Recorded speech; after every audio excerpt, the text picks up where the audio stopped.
Here we are looking at the umbilical cord, but if I flip over this part of the dissection, I'll see this small little tube right here.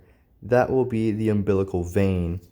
If I move up a little bit more, I'll see a collection of 3 tube-like structures. The thicker center one will be the urinary bladder, with the 2 smaller tubes being the urinary arteries.